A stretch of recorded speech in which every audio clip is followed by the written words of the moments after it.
Movie की शुरुआत में एक कल्ट को दिखाया जाता है जिसमें ज़्यादातर महिलाएं थी। इस कल्ट में जितने भी लोग थे उनको बाहर की दुनिया में कोई भी लेना देना नहीं होता, क्योंकि ये सब पहाड़ों और जंगल के बीच में रहा करते थे। इस पूरे कल्ट में एक ही आर्मी होता है जिसका नाम सेफर्ड होता है। सेफर्ड इस कल्ट का लीडर था और ये यहाँ पर जो भी कहता था महिलाएं इसकी बात को बिना कुछ कहे मान लेती थी। और यहाँ पर जो भी रेड ड्रेस पर लड़कियाँ थी वो सेफर्ड की वाइफ थी, और जो लड़कियां ब्लू ड्रेस पर थी वो सेफर्ड की बेटियां थी। सेफर्ड की जितने भी वाइफ थी सेफर्ड जो बोलता था उसके बात को बिना कुछ कहे मान लेती थी, क्योंकि इनका मानना था कि सेफर्ड ही उनका भगवान है। दरअसल इनका मानना है कि यहाँ पर जितने भी लड़कियां थे वो अपनी जिंदगी से हार मान चुके थे, और जब सेफर्ड इनकी लाइफ में आया तो उनका लाइफ ही बदल गया। इसीलिए वहाँ की सारी लड़कियाँ उसकी बात माना करते थे। सेफर्ड की एक बेटी थी जिसका नाम सेला था, जो कि हर वक्त वो अपनी माँ के बारे में सोच रही थी। सेफर्ड भी उसकी बेटी सेला को बहुत प्यार करता था, क्योंकि वो पैदा होते ही उसकी मम्मी चल बसी थी। सेला हमेशा ही उसके मॉम के बारे में पूछती थी, लेकिन सेफर्ड इसके बात को इग्नोर कर देता था।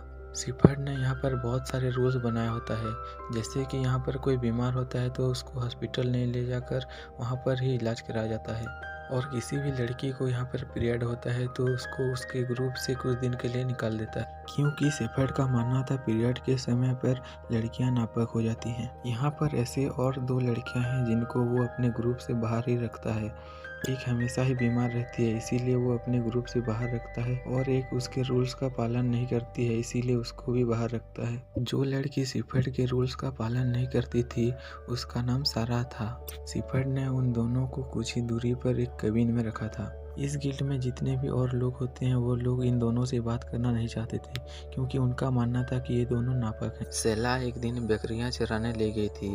वहाँ पर उसे पहली बार पीरियड होता है। वो उसको ना समझकर डर जाती है और वो चिल्ला देती है। सेला यहाँ पर बहुत ही घबरा जाती है और वो एक बकरी को भी मार देती है। बकरी चरा कर शाम को जब वो घर आती है तो वो किसी को नहीं बताती अपने पीरियड के बारे में, क्योंकि इसको पता था कि इसके पीरियड के बारे में किसी को पता चला तो उसको उसके ग्रुप से निकाल कर सारा के ग्रुप में ज्वाइन कर देंगे। सेफर्ड जब सेला को पूछती है इस मरे हुए बकरी के बारे में तो सेला कहती है इसको एक कुत्ते ने काट कर मार दिया।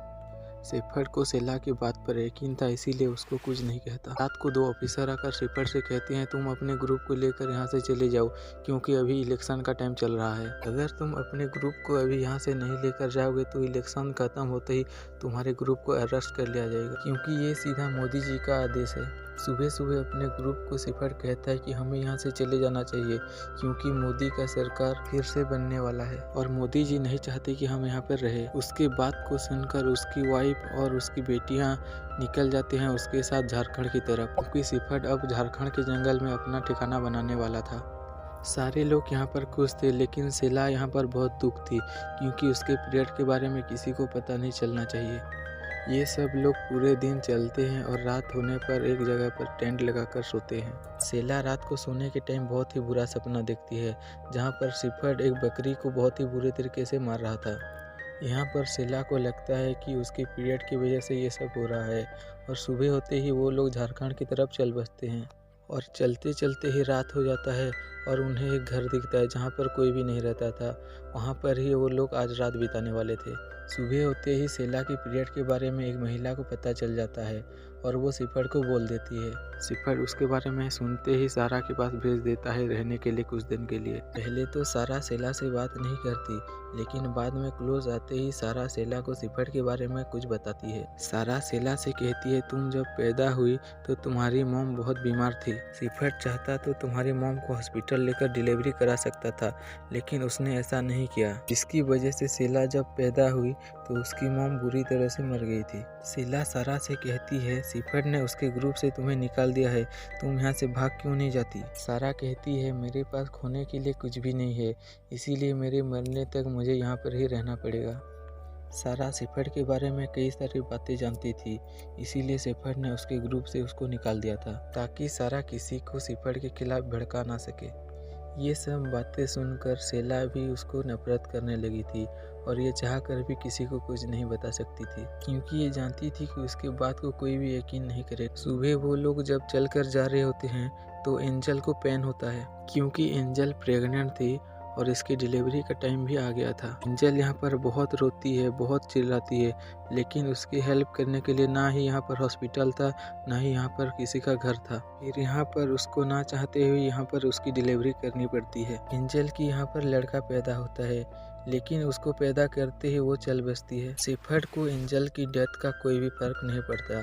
वो उसके लाश को यहाँ पर जला देता है और यहाँ से आगे बढ़ जाता है। लेकिन सारा यहाँ पर आती है और शेफर्ड को बहुत ही गुस्सा करती है, क्योंकि एंजल की मौत का जिम्मेदार शेफर्ड को ही मानती थी। सारा एंजल के बच्चे को लेकर शेफर्ड के कल्ट से यहाँ से चला जाता है। सारा जब शेफर्ड के कल्ट को छोड़कर जा रही होती है तो वो शीला से कहती है, तुम्हें शेफर्ड की सच्चाई सामने लाना ही पड़ेगा, क्योंकि शेफर्ड एक बहुत ही खराब इंसान होता है। चलते चलते यहाँ पर सारे लोग थक गए थे और शेफर्ड को भी लगता है कि वो झारखंड जाने का रास्ता भूल गया है।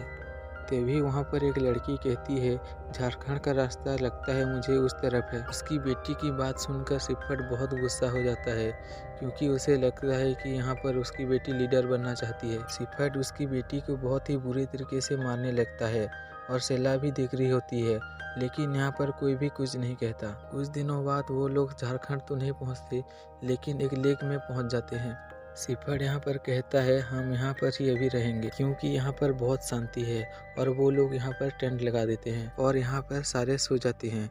फिर शेफर्ड शीला को अपने टेंट पर बुलाता है। शीला को यहाँ पर बहुत अजीब लगता है। शेफर्ड बात करते करते ही उसको ज़बरदस्ती करने लगती है, लेकिन शीला अपने आप को बचाती है और शेफर्ड को यहाँ से भगा देती है। आधी रात को शेफर्ड अपने सारे वाइफ को लेकर शेक में आता है। शेफर्ड यहाँ पर सबको जन्नत दिखाना चाहता था, इसीलिए सभी वाइफ को एक एक करके लेकर जाता है और शेक में डुबा डुबा कर मार देता है। सुबह होने पर जब सारी बेटियाँ अपनी मॉम को ढूंढ रही होती है तो उन्हें किसी की भी मॉम नहीं मिलती। ये देखकर यहाँ पर सब डर जाते हैं। फिर वो लोग शेफर्ड के पास आते हैं। शेफर्ड यहाँ पर लेक के पास ही बैठा था। सारी लड़कियाँ रोते रोते अपनी मॉम के बारे में शेफर्ड से पूछती हैं, इसीलिए अभी तुम्हें अपनी मॉम की जगह लेना पड़ेगा। अब तुम सारों को मेरी बीवी बनना पड़ेगा और तुम में से सबसे प्यारी बीवी मेरी शीला होगी। शीला जो भी तुमसे कहेगी तुम सबको उसकी बात को मानना ही पड़ेगा।